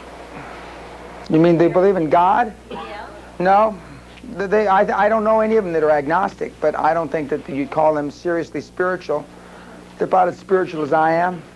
Pardon? Like J.C. Penney, he was supposed to be buried. Well, I didn't know him. It's a little before my time. Huh? You got to use the mic. Now let's stop with this crap, okay? But all these guys, by the way, swear, and that's why I swear in my seminars most of the time, because this is what business is like. And if the women want to get with the program, it's like the number, I'm trying to think if it's the one lady CEO of Fortune 500, she told them an example that when she was a chief financial officer, they were talking about giving bonuses, and this guy, her boss, said, well, I'd like to give this bonus to this little cutie pie because she's got a nice ass, he said to her. And this is in like Newsweek magazine. And so when they came around and they were talking about the people she wanted to give bonuses, she says, yeah, I'd like to give, and they all said, oh, that guy doesn't need a bonus. He says, yeah, I'd like to give that guy a bonus because he's well hung. And yes, and she's saying this to Newsweek. It's not a story. She's saying it. And I said, I guess, well, I know why she's the only Fortune 500 CEO. But there are not many women like that, I can assure you. I've only read about it. I've never heard no woman business that I've ever dealt with one exception, has ever used talk like that. I mean, I never, yeah, especially the Newsweek. I mean, but she's supposed to be really rough and tumble, a rough and tumble lady. I think it was the first day we were here, you were saying that most people fish with fishing poles and you fish with nets. No, I said most people fish with their finger down in the water with no bait on it, and they expect the fish to jump up on their finger. Yeah. Some people fish with a hook down there and no bait. Some fish with a hook with bait. Some fish with a fishing pole, and I fish with nets. And then you said you're changing your strategies from what you used to. Well, no, what I said was the mouth from the South, Ted Turner, when I heard him say to me a couple years ago, Dan, my daddy left me two things when he died. $2 million, which took him 51 years to make. And number two, he left me with the idea that, Teddy, don't set goals that you can achieve in your lifetime. And I said, that's changed my way of thinking. It's given me a new lease on life vis-a-vis what I want to do, as much as I've already accomplished. I've only scratched the surface. That's how it's given me a change in my strategy going forward. And part of that strategy, and the young men that I'm doing business with now are benefiting from that, because I probably wouldn't have had the foresight to turn over operations to as young and inexperienced men that I do now. I probably wouldn't have done that. I wouldn't have been willing to take the chance. See, I would have looked at it that way instead of giving myself a chance. But now I can do 5 or 6 times more than just monitoring 2 or 3 people or 2 or 3 projects personally. So it's really given me the opportunity. And so that's how I've changed, because I fully expect Fire Resources to go beyond my lifetime. I mean, kick DuPont's ass and spin-offs and all kinds of things from that. And there's other things that I'll be doing with the other young men that I'm working with. And and it's interesting that they're only young men. I haven't found any young women. And I'm not saying that I'm looking for them, but I haven't found any. And but then there's not that many young women, or middle-aged, or old women, for that matter, that are willing to pay that price that I need to see. I need to see that. I need to see John Mosby said, "Yeah, I'm going to get married in a few days, but I'll have my ass there." I need to see that. You know, it's got to pass the doofus test. And I'm, you know, and I shouldn't say this in closing because this is kind of a ratty thing to say, but in my 24 years in business, with all the successes I've had, I've never had a man say that he couldn't close a deal because when his mother died, or because, you know, when he had a vasectomy. I've been in a lot of deals with women. I got to have a hysterectomy. I got to have this. My mama died. I got to go be with her. I never heard a man, ever, in all my life, say that. And yet I've heard it many times from women. That's why there's not more women Fortune 500 CEOs. Because I assure you, that bitch that's running that one company, the company's called Wanako, or I forget what the name of the company is. I mean, I don't think she'd be you spending much time at her mama's funeral. I just don't think so. I don't think she'd be. In a nice way. What? That bitch in a nice way. Of course. Yeah, of course. Mrs. Bitch. See, pardon? Ms. Bitch. Ms. Bitch. And so I just don't think so. And, you know, what's that? My mother says, a daughter's a daughter the rest of her life, a son's a son until he takes a wife. You know, yeah. And, you know, old school, you know. But, so that's why. But I've seen that commitment in young men, not just young men, but in men, many more men than I have ever seen it in women. Any other questions? Thank you very much. I don't know if Ed still wants, is anybody that will give it, you know, talk on the film? The answer is yes. If you do that, I'd appreciate it. I'm going to be probably doing this, not probably, I'll be doing this a number of times next year.